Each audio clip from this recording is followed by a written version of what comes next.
फरवरी से लेकर आज तक इस ऐवान में हम अभी तक इस सूरत हाल से बाहर नहीं निकले जब एक रुकन असम्बली अपनी ज़ात और अपनी ज़ात की दिफा तक महदूद कर दिया जाता है तो फिर वो मुल्क और कौम के लिए कोई किरदार अदा नहीं कर सकता। मैं पहले भी अर्ज कर चुका हूं कि हमें कुछ वक्त पब्लिक के लिए भी देना चाहिए। मैंने खैबर पख्तूनख्वा और बलूचिस्तान के अमन व अमान के हवाले से बात की थी। शायद जनाब स्पीकर आपके इलाकों में उसकी हसासियत का इदराक नहीं हो पा रहा अभी तक। जिन इलाकों में ज़रा अमन है, कुछ सुकून है, वो इसका इदराक नहीं कर पा रहे कि जो सूरत हाल आज खैबर पख्तूनख्वा में है या बलूचिस्तान में। अल्लाह ताला इस मुल्क को सलामत रखे। हमें इस वतन की सलामती, इसकी वहदत और इसकी यकजहती अजीज़ है। ये हमारा घर है और अगर कोई हमारे घर को उजाड़ता है तो ज़रूर हमने अपने घर की हिफाजत के लिए किरदार अदा करना है। जिस वक्त मैं इससे कबल यहाँ गुफ्तगू कर रहा था एक हफ्ता पहले, आज वहाँ की सूरत हाल मुख्तलिफ हो गई है। पहले तो यह मसला था कि पुलिस के बारे में मैंने कहा कि सूरज गुरूब होने से पहले वो थानों में महदूद हो जाते हैं, उन्हें बाहर निकलने से मना कर दिया गया है। सारी रात सुबह तक मुसल्लह ग्रोहों के कब्जे में होती है, सड़कें उनके कब्जे में हैं, देहातें उनके कब्जे में हैं, देहातों की मस्जिदें उनके कब्जे में हैं, लोगों के बैठकें उनके कब्जे में हैं। और इस सूरत हाल में आप मुझे बताएं कि फिर रियासत की रिट कहाँ है, फौज कहाँ है, रियासत की दिफा की कुव्वत किधर है? क्या उसका फर्ज सिर्फ इस इस्लामाबाद तक महदूद है कि वह अपने मुखालिफिन पर दावा बोल दें और कहें कि हम रियासत का तहफ़्फ़ुज़ कर रहे हैं? क्या अवाम की कोई हुकूक नहीं है? आज वहाँ पर पुलिस ने धरने दिए हुए हैं। लक्की मरवत से धरना शुरू हुआ है और अब ये डेरा इस्माइल खान में भी बढ़ रहा है। सूरत हाल वहाँ भी फैल रही है, बाजावड़ में भी चला गया है, बन्नू में भी चला गया है और मुख्तलिफ अजला में। अगर पुलिस ने धरना दे दिया, बाईकाट कर दिया, अपने फर्ज के अंजामदही से पीछे हट गए, आप मुझे बताएं कि क्या सूरत हाल होगी? हमारी न सुनी जाए, कम से कम अपने रियासती इदारे पुलिस की तो सुनी जाए। कहां हम खड़े हैं? क्यों इस चीज का एहसास नहीं हो रहा हमारे लिए? हम लगे हुए हैं कि साहब हमारे यहां आईनी तरामीम की जाए, हमारे यहां इदारे और इदारों के बड़े वो अपने एक्सटेंशन के लिए फिक्रमंद हैं, अपने इदारों की इस्लाह और तक़वियत के लिए फिक्रमंद नहीं है।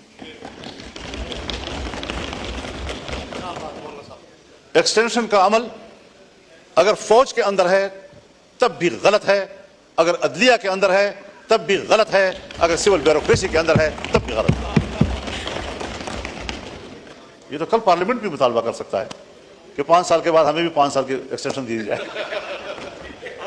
हो सकता है। अगर कोर्ट को हक हासिल है, अगर फौज को हक हासिल है, अगर ब्यूरोक्रेसी का हक हासिल है, पार्लियामेंट तो सुप्रीम है, उसको तो बदरजे औला हक हासिल होगा। ये रिवायतें हजरत कोई अच्छी रिवायात नहीं है। और मैं बरमला इस बात का इजहार करना चाहता हूं कि इस हवाले से हमारी पोजीशन बिल्कुल वाज़ेह है। हम अपोजिशन हैं, इस पर अपोजिशन का किरदार अदा करेंगे और कभी हम इस मुल्क के अंदर एक गलत रिवायत की बुनियाद नहीं डालने देंगे।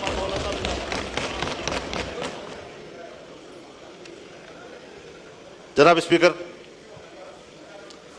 हम इन मराहिल से गुजर चुके हैं। जनरल मुशर्रफ का जमाना था, हम अपोजिशन में थे।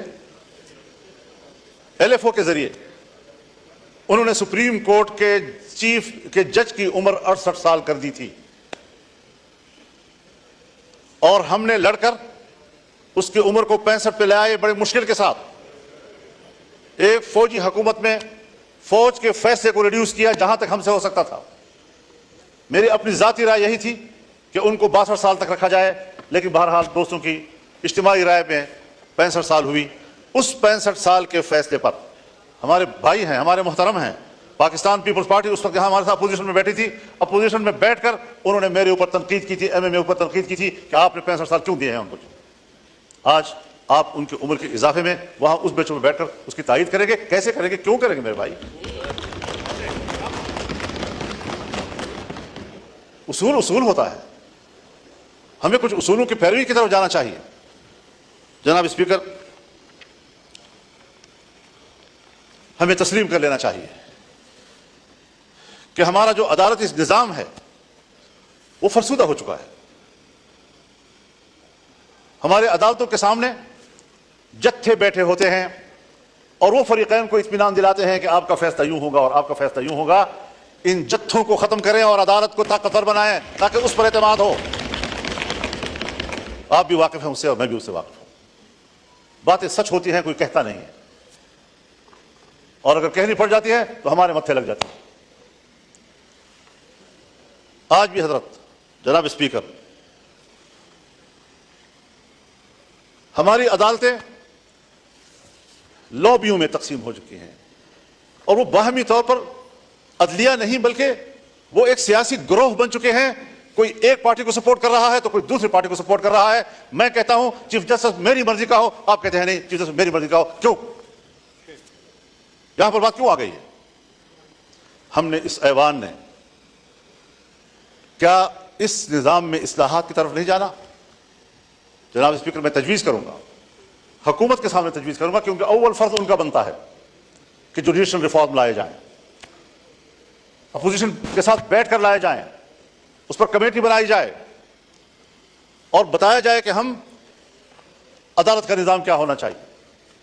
चीफ जस्टिस के लिए हाई कोर्ट्स के मेयारात और हैं और सुप्रीम कोर्ट के मेयारात और हैं,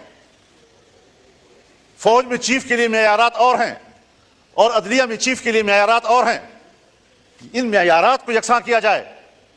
कहीं पर आप कुछ कर रहे हैं तो कहीं पर आप कुछ कर रहे हैं, किसी को कोई रियायत दे रहे हैं। और जब आप एक्सटेंशन में मुश्किल महसूस करते हैं तो मुझे याद है किस तरह हमारे हाथ मरोड़कर हमसे जबरी तौर पर एक चीफ ऑफ आर्मी स्टाफ इस ऐवान के अंदर कानून साजी कराई। आपको भी याद है, मुझे भी याद है कितना हमने इस जमहूरियत को कमजोर कर दिया है। और फिर जो ऐवान, उस पर यह छाप लग जाए कि ये अवाम की नुमाइंदा कम और एस्टेब्लिशमेंट की नुमाइंदा ज्यादा, फिर आपको बहैसियत ऐवान के एस्टेब्लिशमेंट की नौकरी करनी पड़ेगी। अवाम की खिदमत आप नहीं कर सकते। आज 60,000 से ज्यादा मुकदमात सुप्रीम कोर्ट में पेंडिंग पड़े हैं। इन लोगों का क्या कसूर है जिनके मुकदमात नस्ल दर नस्ल चलते रहते हैं? एक नस्ल में मुकदमे का फैसला नहीं होता और हम पर इमरजेंसी लागू होती है। हमने आज एक कानून पास करना है, कल दूसरा कानून पास करना है, सियासतदानों को यह करना है, सियासतदानों को वो करना है। इस चीज में हम लगे हुए हैं। क्या ये नहीं हो सकता कि आईनी मामलात के लिए एक मुस्तकिल अदालत ही बना दी जाए ताकि आम अदालतें हमारे वो गरीबों के मामलात को तय करें, आम आदमी के मामलात को तय करें और फैसला करें कि जल्द अज जल्द इंसाफ मुहैया किया जाए। हमारे मुल्क के अंदर अंग्रेज के दौर का वो निज़ाम आदल मौजूद है कि जो सदियों तक मुकदमात चलते हैं और तय नहीं हो सकते। आज भी हम उसी रविश पे चल रहे हैं। हमें पाकिस्तान बनाने के बाद आज अदलिया के हवाले से भी इनकलाबी फैसले करने होंगे ताकि हमारे गरीब आदमी को जल्द अज जल्द इंसाफ मुहैया हो सके। क्या कर रहे हैं आप लोग? तो निज़ाम को तब्दील करना है, तब्दीली लानी है तो फिर सही मानों में तब्दीली लाए। मेरे हक में हो वो तब्दीली और आपके हक में हो तो वो तब्दीली नहीं। इसको तब्दीली नहीं कहा जाता। अपने रविश पर तब्दील करना पड़ेगा, अपने एतमाद को बहाल करना पड़ेगा और इस पार्लियामेंट को सुप्रीम बनाना होगा। पार्लियामेंट में अगर पार्लियामेंट सुप्रीम है तो हर मेंबर यहां पर बात कर सकता है। यहां पर अदलिया भी बात हो सकती है, हम उससे भी सुप्रीम है। यहां पर फौज भी बात हो सकती है, हम उससे भी सुप्रीम है। लेकिन सब हमें अपना माता समझते हैं। आज यहां बात करो तो भी नहीं अदालत का मुकदमा आ जाएगा हमारे पीछे। आज यहां फौज के किरदार पर आप तनकीद करें, रियासत के किरदार पर आप तनकीद करें। आप बलोचिस्तान में क्या कर रहे हैं, आप केपी में क्या कर रहे हैं? आपने पूरे मुल्क को अपने कब्जे में लिया हुआ है, अमन अमान का कोई नामो निशान नहीं है। उस पर आप बहस करें, एजेंसियां आ जाती हैं, आपको ऐवान से पकड़ के ले जाती हैं। वो तो आपके आइन में लिखा हुआ है कि हम अदलिया और फौज के खिलाफ नहीं बात कर सकते। तो इसलिए उनकी इस्लाह के लिए तो बात कर सकते हैं। जी, इस्लाह के लिए तो मैं इस्लाह की बात कर रहा हूँ। मैं उनको तनकीद तो नहीं कर रहा, सर आंखों पर अदालतें, फौज के जनरल सर आंखों पे। जी, तो मैं इसीलिए कह रहा था कि जजेस हमारे सर आंखों पे, क्योंकि लिखा हुआ है तो लेकिन इसलिए। उनके निजाम को तो ठीक करें जी, ताकि वो जबर तो ना करें, आइन से तजावुज तो ना करें, अखलाक से तजावुज तो ना करें, पार्लियामेंट का तकद्दुस ना खराब करें। हम उनके खिलाफ नहीं बोलेंगे, मैं आपसे वादा करता हूं, लेकिन मेरे अराकीन को इस तरह गिरफ्तार करने की इजाजत भी नहीं दी जा सकती। आप कस्टोडियन हैं, आपने सही किरदार अदा किया है, और सिर्फ ऐवान की बिल्डिंग नहीं, लॉजेस भी आपके अंडर हैं, वहां पर भी पुलिस को जाने की इजाजत नहीं होनी चाहिए आपकी इजाजत के बगैर।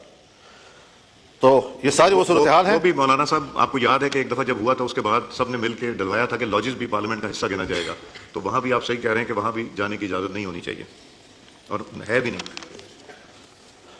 तो ये सारी सूरत हाल है। ठीक है, एक क्राइटेरिया है कि सीनियरिटी की बुनियाद पर फैसले होने चाहिए, लेकिन सिर्फ सीनियरिटी भी तो काफी नहीं होती। जरा रिकॉर्ड देखा जाए, अहलियत कितनी है उसकी, जरा देखा जाए फिटनेस क्या है उसकी। फौजदादा माजूर आदमी को भी आप कहेंगे कि वो चीफ जस्टिस हो, चीफ ऑफ आर्मी स्टाफ बन जाए, वो कैसे हो सकता है? तो ये सारी चीजों को देखकर हमें इस्लाहात की तरफ जाना चाहिए, और इसके लिए मैं तो ये सोचता हूं और मेरी तजवीज होगी कि चीफ जस्टिस के लिए जुडिशियल काउंसिल और पार्लिमानी कमेटी का मुश्तरका इजलास हो, और यह फैसला करें कि किसके हक में फैसला किया जाता है, पैदल लाए जाए, 3 के लाए जाए या 5 के लाए जाए, लेकिन इस्लाह की तरफ तो जाए। मुमकिन है मेरी राय गलत हो, मैं कोई ऐसी बात नहीं कह रहा हूं कि खुदा न खासा कोई हद भी बात है, लेकिन इस पार्लियामेंट को पर एतमाद किया जाए, इसकी कमेटी बैठे, उनके साथ बैठे, सोचे इस बात पर कि हमने अदलिया के अंदर इस्लाहात कैसे लानी और ऐवान में पेश किया जाए। तो इन चीज़ों पर हमें फोकस करना चाहिए। मेरी जमात इसके लिए संजीदा है, और शायद हम अपने वकला के मशवरे के साथ इस हवाले से कुछ तजावीज़ ऐवान में लाएंगे भी, और कोशिश करेंगे कि हम इस मुल्क के इदारों की इस्लाहात की तरफ जाएं और इदारों को अपने हुदूद से तजावुज़ करने के रास्ते हम बंद कर दें, चाहे वो फौज का इदारा हो, चाहे वो अदलिया हो, चाहे वो ब्यूरोक्रेसी हो। अगर पार्लियामेंट, आप भी अभी मुझे कह रहे हैं कि हमने तय किया है कि हमने ये तनकीद नहीं करनी, अगर मैं पार्लियामेंट होते हुए अपने हुदूद का एहतराम करता हूं, तो फौज को भी अपने हुदूद का एहतराम करना होगा, और जजेस को भी अपने हुदूद का एहतराम करना होगा। ये उसूल होना चाहिए। तो इनकी तकर्रुरी के लिए भी एक मैकेनिज्म होना चाहिए, अदालती इस्लाहात होने चाहिए। आईनी उमूर पर कौन गौर करेगा, आम आदमी के मुकदमात पर कौन गौर करेगा, 60,000 पेंडिंग केसेस जो है वो किस तरह तय होंगे, ये सारी चीज़ें वो है कि हमें उनकी इस्लाहात की तरफ बढ़ना होगा। मैं इस वक्त हुकूमत को खास तौर पर और ट्रेजरी पर बैठे हुए मौजूद अरकान को खास तौर पर इस तरफ तवज्जो करूंगा कि सबसे पहले जिम्मेदारी आपकी बनती है, आपको इस बारे में इक़दाम करने चाहिए। अपोजिशन को एतमाद मिले, हमें एतमाद मिले, वरना फिर हम खुद इस्लाहात की तजावीज़ अपोजिशन दोस्तों के मशवरे के साथ पेश करेंगे। और